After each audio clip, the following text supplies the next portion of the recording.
अस्सलाम वालेकुम बच्चों। हमने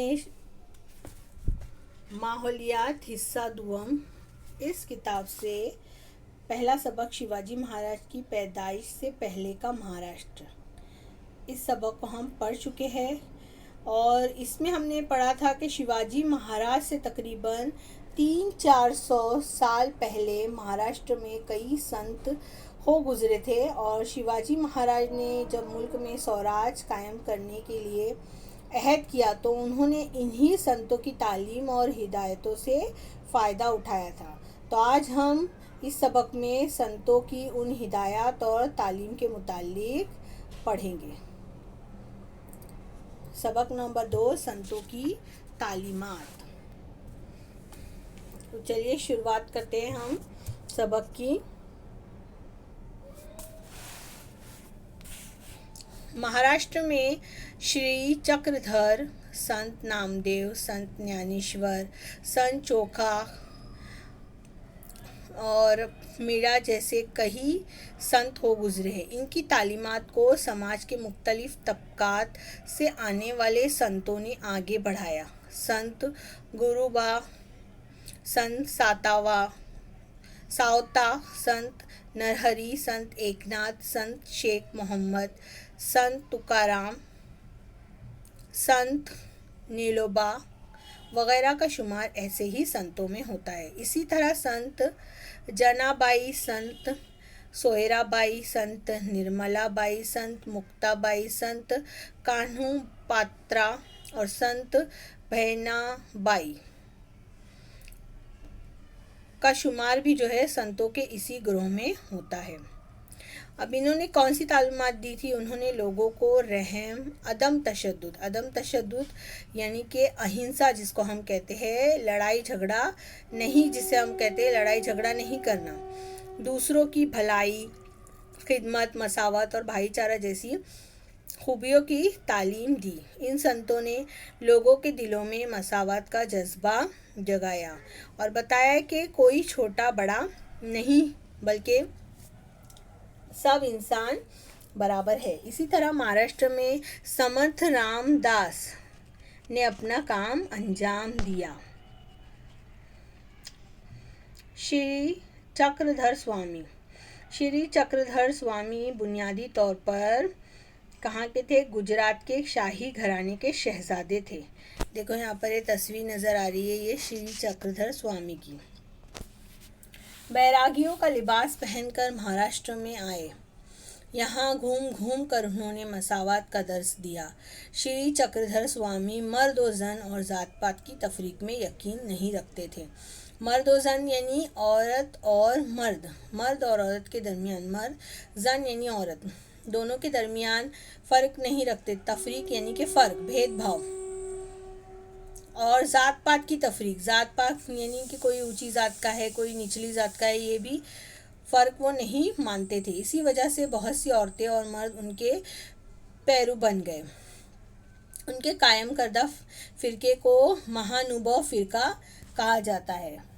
कौन सा फ़िरका? महानुभाव फ़िरका कहा जाता है। श्री चक्रधर स्वामी की लिखी हुई याददाश्तें किताबी सूरत में लीला चरित्र में मौजूद है।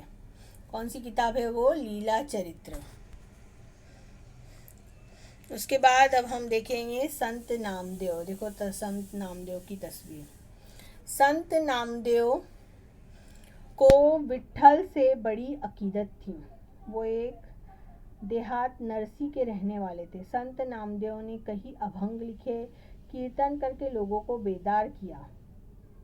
उन्होंने पूरे महाराष्ट्र में घूम घूम कर भागवत धर्म फैलाया और लोगों को भक्ति की तालीम दी। लोगों के दिलों में मजहब की हिफाजत करने और भक्ति के रास्ते पर चलने का जज्बा बेदार किया। आगे चलकर संत नामदेव ने पूरे भारत का दौरा करके मजहब, इंसानियत का पैगाम पहुंचाया। पंजाब जाकर उन्होंने लोगों को मसावत की तालीम दी। मसावत यानी कि सब बराबर है। मसावत का मतलब होता है बराबरी का सुलूक। हिंदी में भजन लिखे। इनके कुछ भजन आज भी सिखों की मजहबी किताब गुरु ग्रंथ साहब में मौजूद है।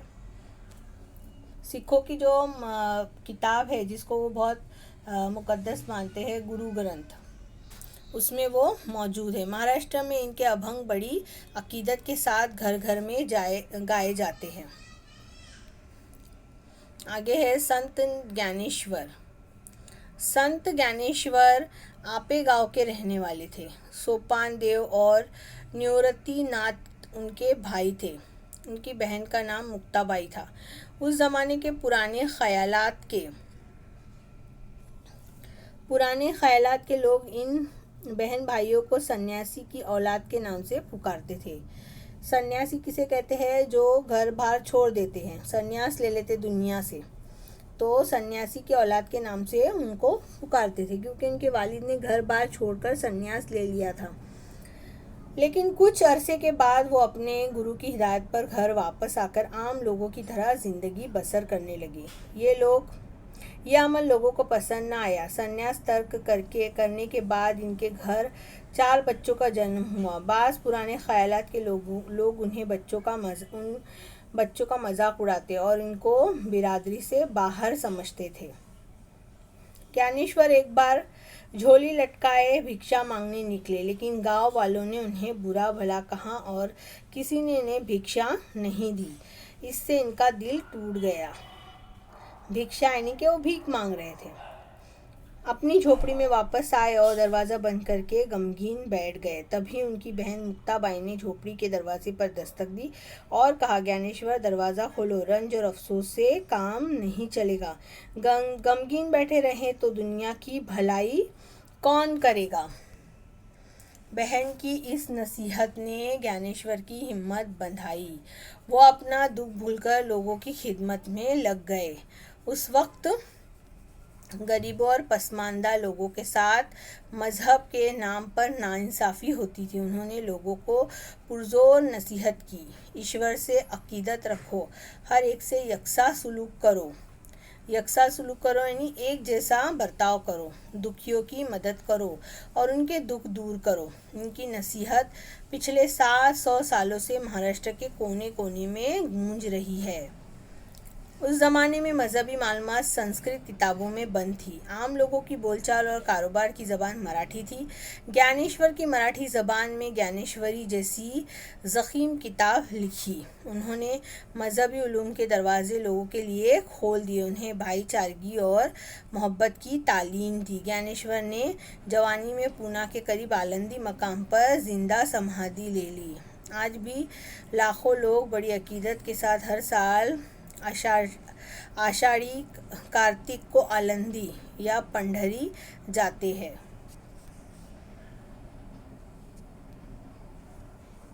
आगे संत एकनाथ। संत नामदेव और संत ज्ञानेश्वर के कामों की रिवायत को संत एकनाथ ने जारी रखा। संत एकनाथ पैठण के रहने वाले थे। उन्होंने भक्ति का प्रचार किया। उन्होंने कई अभंग और अव्या और भारवड़ लिखे। आपस में ऊंच नीच और किसी किस्म की तफरीक ना करने की तालीम दी। भक्ति की अहमियत बतलाई। गरीब और पसमानदा लोगों को अपने से करीब किया। इसके अलावा उन्होंने बेज़बान जानवरों से खुद भी हमदर्दी की और लोगों को भी नसीहत की कि वो बेज़बान जानवरों के साथ हमदर्दी का सलूक करें। संत एकनाथ जो कहते थे इस पर अमल भी करते थे। एक दिन वो नहाने के लिए गोदावरी नदी पर गए। दोपहर का वक्त था, धूप तेज थी, रेत तप रही थी। उन्होंने देखा कि नदी की तपती रेत पर एक छोटा सा बच्चा बैठा रो रहा है। एकनाथ के कानों में इसके रोने की आवाज़ आई। उन्होंने इसके माँ बाप की तलाश में इधर उधर देखा।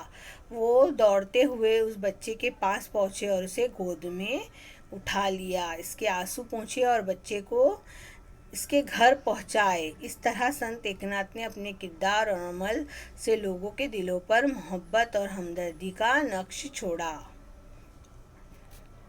आगे संत तुकाराम।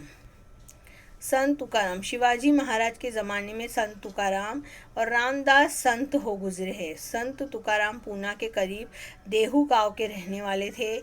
इनके घर खेती बाड़ी थी, इनकी किराने की दुकान भी थी। इनके आबा व अजदाद मजबूर और ज़रूरतमंद लोगों को कर्ज दिया करते थे, लेकिन तुकाराम ने कर्ज की